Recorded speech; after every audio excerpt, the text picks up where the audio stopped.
People were saying it's the art of the deal. It's just like there's this bluster, these threats, and then he gets what he wants. And yeah, maybe there's something to that, but there's a problem with that. It's just over time, then people stop believing you, right?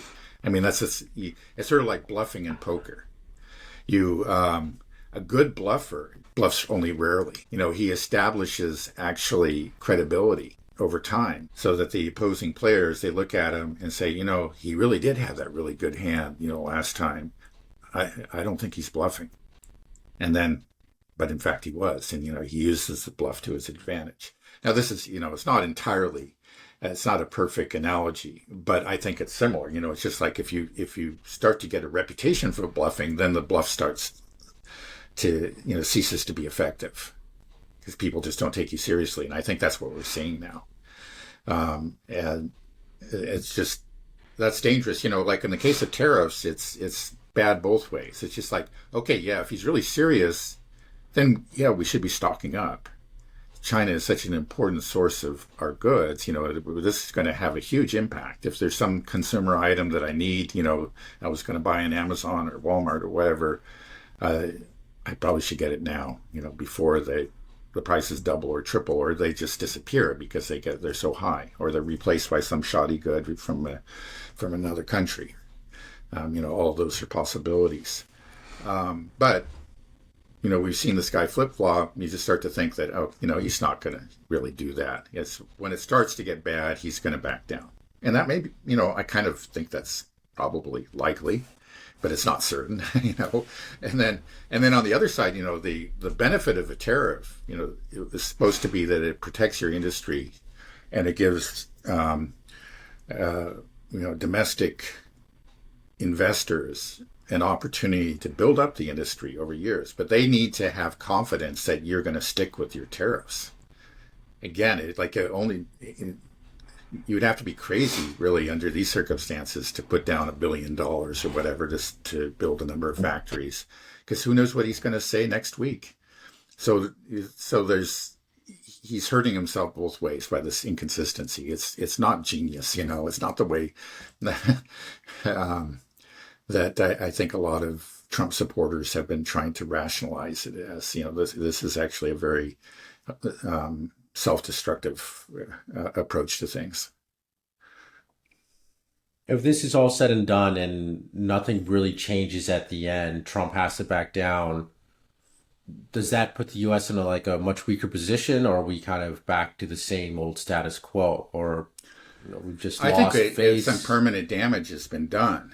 I mean, just that, again, what the U.S. had, probably its most kind of this intangible asset that it has, its most valuable intangible asset, was that, we're solid, we're always going to be here. And, we are the safe haven. We are, when the rest of the world might fall apart, but America will always stand. And it was that faith in America and the American economy has really, it's above all, it's allowed us to use the dollar as the world's reserve currency. When there is a crisis, even if the crisis, extends to the U.S., like clearly the 2008 financial crisis, the mortgage crisis, essentially started in the U.S. But incredibly, when that spread worldwide, dollars rushed into the U.S. And because again, it's just a kind of a reaction, it's just an unthinking reaction on the part of currency traders and investors around the world. It's just like, okay, yeah, crisis, put your money in U.S. bonds, even though the yields are just microscopic, but it's safe. Now, I think Trump's actions have really damaged that reputation, which is, allowed the U.S. to get away with so much in the past. We're seeing it already, in the bond markets and in gold prices and so on and so forth. If he stops now, maybe the damage will be limited, but I think it's going to be permanent. It's just that all these countries are and all these various investors around the world are now going to look at the U.S. differently. You say, okay, maybe Trump will be gone in 3 years, but America clearly is not the stable place that we imagined it was. And there, who knows who's going to replace them? Maybe we'll have a better policy in the next 4 years, but then what's going to happen after that? I think that really permanent damage was done, and this trend towards de-dollarization has been accelerated by his tariff measures. So you're saying that Trump implementing these tariffs has just caused this chaos, and which investors just don't feel comfortable with the United States anymore because of this flip flopping, right? And should we view the tariffs as also a weaponization of the U.S. financial system and the dollar, which also makes people afraid to park their money in the United States? Right. Right. Well, because essentially, what we've had with these trade deficits on the part of the U.S. is that the U.S. has been buying more than it can actually afford, but it gets away with it because people give us their dollars, the dollars that they often earn by selling these goods to us. And that's been an arrangement. I think that anybody who looked at this carefully, like even 20, 25 years ago, because this trend was already very obvious back then, say this is unsustainable. They just can't keep on going this way. That the other countries of the world will keep on lending us money, and so that we can buy their goods. That's just like just some guy that keeps on showing up at the general store and buying things on credit, and his bill gets bigger and bigger and bigger. At some point, this is going to end, and it's not going to end in a pretty way, right? But by doing the reason that it went on for such a long time, again, it was just the apparent solidity of the U.S. gave it an advantage. That was the intangible asset. Okay, you get very low yields. You're not really, you're not making any money by investing in U.S. government bonds, but you've got security. That's what you thought. And now it's not clear that you really have that. That's the fear. It's not like it's gone. The U.S. is now a third world basket case or anything like that. That's not true. But that sense of solidity has evaporated. Everybody's got to have some doubts about the future of the U.S. now. It's like there's a mountain, this great mountain that's always been there. You look up and you could see it. You look up and you see there's a big crack through the middle of it. You start to wonder, or a little bit of smoke coming out of the top. You start to wonder. Right. Yeah, I mean, the reason that Trump was doing all these tariffs, the basis of it as well, was just an acknowledgement of the weakness of the U.S. economy, that we didn't have a manufacturing base, that the economy was in trouble. There was an open acknowledgement of that we have a huge debt problem. We don't build anything here anymore. So that in itself just shows you that the ground is shaky for the U.S. economy. And then that coupled with the weaponization of the dollar, which we saw with the sanctioning of Russia and the freezing of their assets. And it seems like, I don't know, they may have, Euroclear may have stolen some of those assets already. I've been hearing some things about that. And just that the U.S. is becoming unreliable in terms of changing its position constantly and punishing everybody.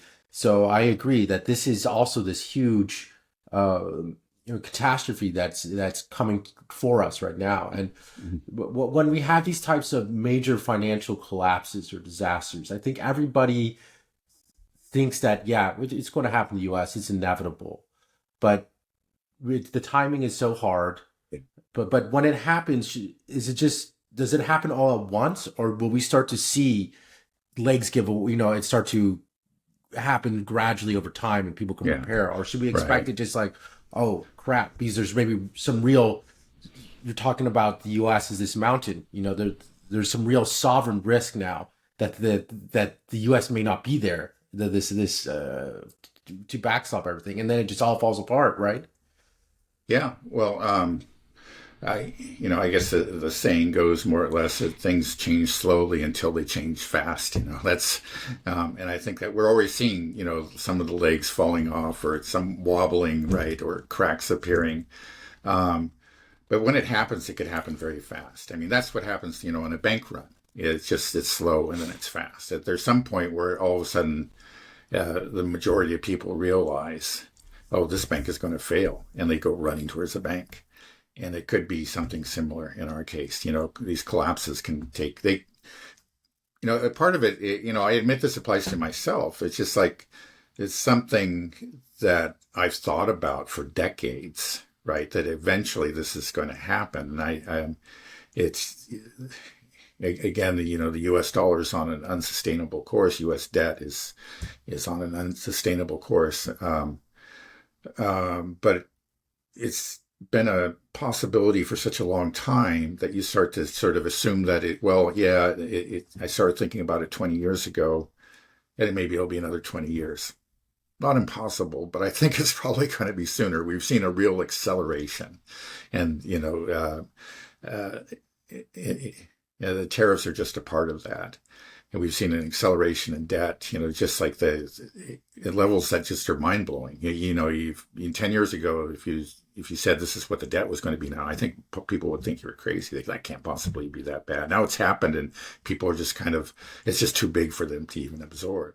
Yeah, we're in a bad state, and the collapse could be around the corner. Again, these things the timing is always impossible to predict, but I'm sure that we're going to see it. We'll see it during the lifetime of this program. I'm sure. Let's just put it that way. Mm. Yeah, I'm wondering, we're always afraid of the US getting involved in some conflict. Like if things went bad in Ukraine and NATO gets dragged in and World War III starts, or if Israel pulls us into war with Iran. But maybe one of the things that could be a little bit reassuring for us is, well, I don't know how, because is that any type of war would just be a catalyst for the collapse of the US dollar. Like the US has so much debt. War is incredibly expensive. You're going to try to rack up so much debt on an economy that's already over leveraged, is just burdened so much right now that, we're struggling as it is. Can we even have a war? How would it work? And so much of U.S. treasuries are held by external countries, people like China, or they could dump these and then just crash the dollar. So you couldn't even go to war with China if you wanted to over Taiwan. They'd just be like, okay, your economy's done, right? Yeah, well, they certainly have their hand firmly on a very powerful lever right there. And then in case of the Iranians, of course, they don't have that financial leverage, but they can shut off the supply of oil from the Persian Gulf. And again, we're talking about the Persian Gulf monarchies, and some Saudi Arabian oil. Quite a bit actually goes out on the other side of the Red Sea, but then Iraq too. So it's a huge amount of oil that we're talking about. They can do a great deal of damage to the world economy at a time when, right, we're extra vulnerable. And I'm sure that that's part of what is preventing or is holding back the U.S. From attacking Iran. Just the knowledge of that. Right.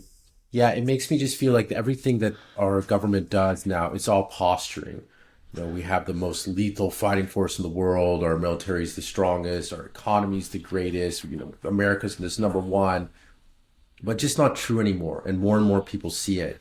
And if we ever try to back any of those up, then the whole house of cards could just fall down.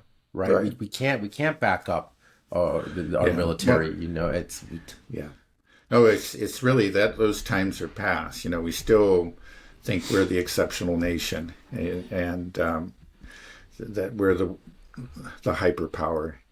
There was a time when we really were. Let's say if Trump was elected 25 years ago, he could, he make these threats, slap these tariffs, and the Chinese just might cave, for example, just to give you one example. Because at that time they were much more dependent on us than they are now. And now what I've heard is that about 2.5% of their GDP is tied to exports to the U.S. So that's significant, but it's something that if they're growing 5% a year, okay, maybe you grow 2.5% a year, still doing better than a lot better than a lot of the advanced economies.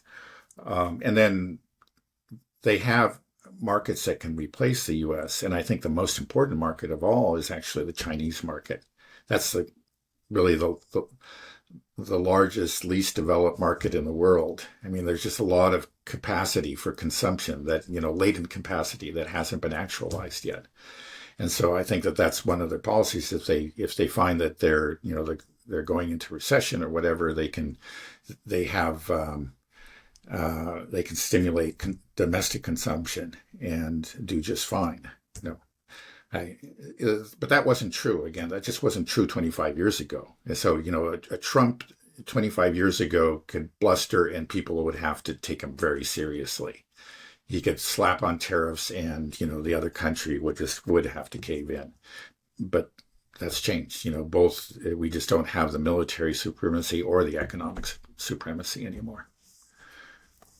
Are you just hoping for the end, the collapse in some sense? Like in a way, well, it's kind of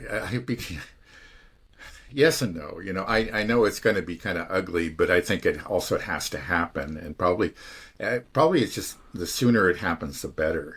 It's the sort of thing that the longer it's delayed, the worse it'll be when it happens. The greater our debt becomes, and then the greater the crash will be when it finally does occur. It's just better to get it out of the way.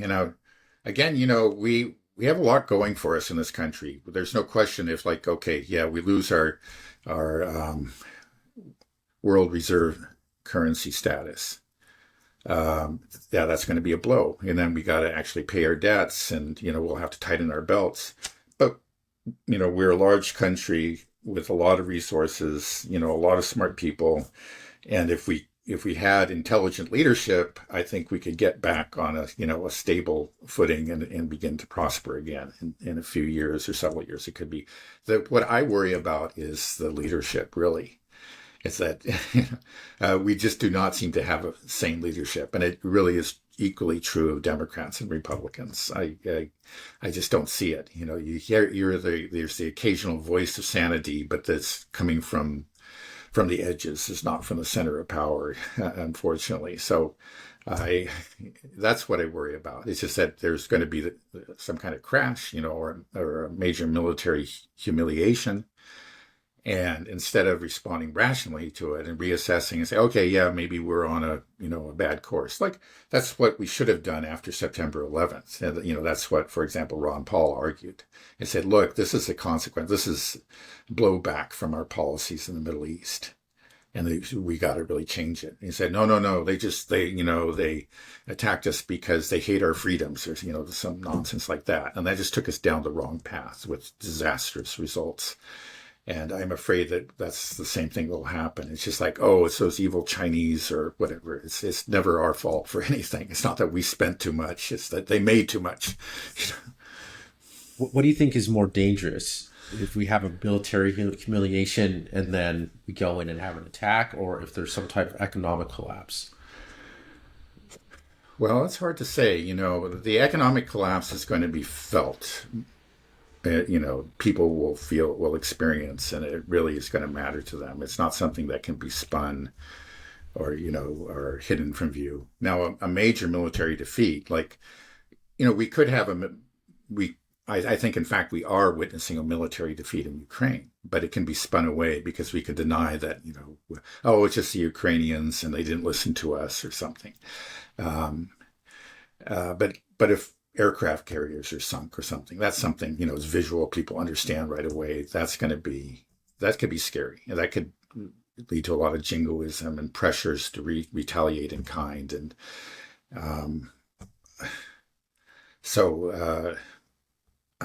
I think. Which one do you want? Do you want the economic collapse or the?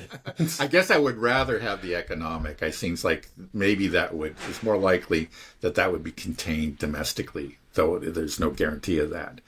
I'd rather I don't want us to go to war with China, or, certainly not with Russia or Iran either. Yeah. Okay, well, maybe we'll get both. Yeah.